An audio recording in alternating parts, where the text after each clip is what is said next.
Over the past 2 decades, Kapit-Bisig Laban sa Kahirapan, Comprehensive and Integrated Delivery of Social Services, or Kalahisids, kami po ang may pinakamahabang pangalan proyekto sa DSWD.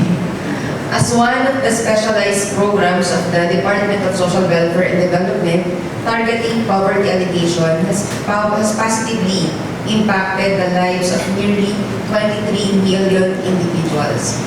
As our head usually say, kapag po may mga activity na ganito ng kalahi, ang DSWD may pangalan na social welfare, but may apelido, ito ay yung development.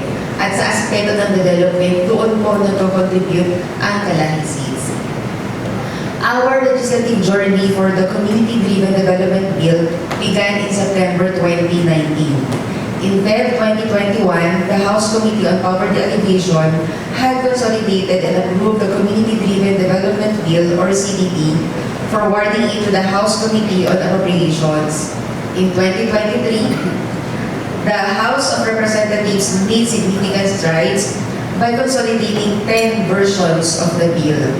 Meanwhile, in the Senate, the bill was first filed in 2019 by Senator Risa Hontiveros, remained pending until the end of the 18th Congress.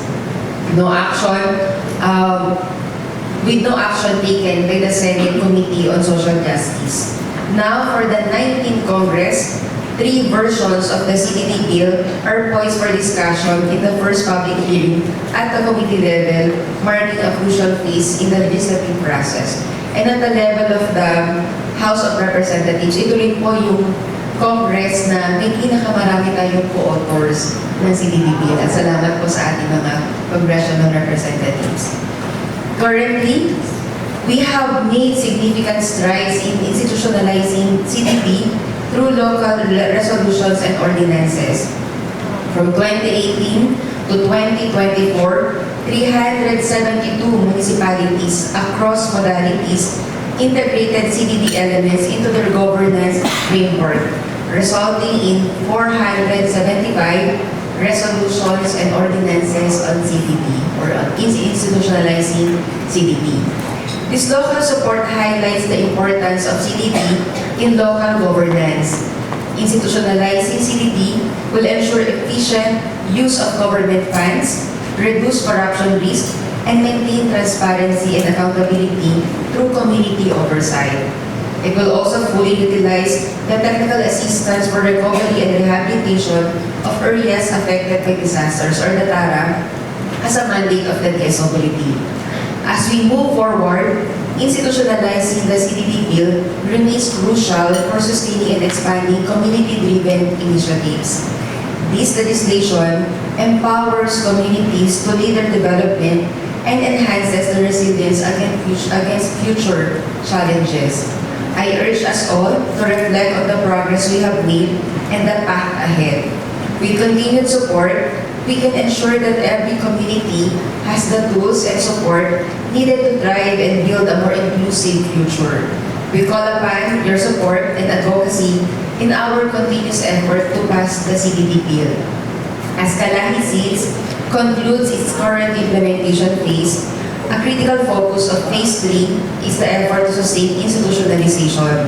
This phase is fully funded by local government units and follows the CDD process, ensuring community involvement in decision-making.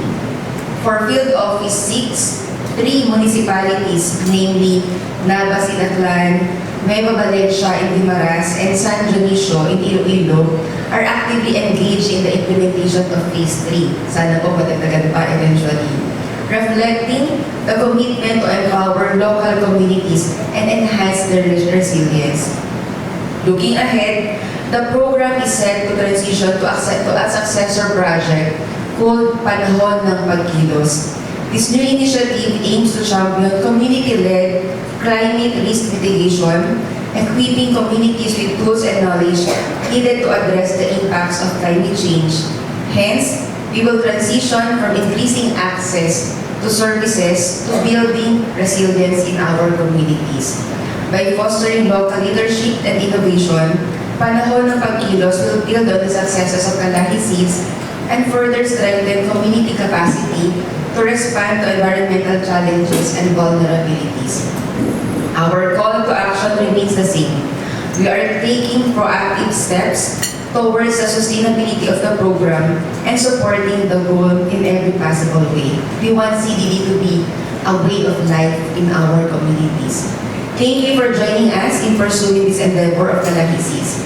Maayong aga at madamo gid salamat. Thank you.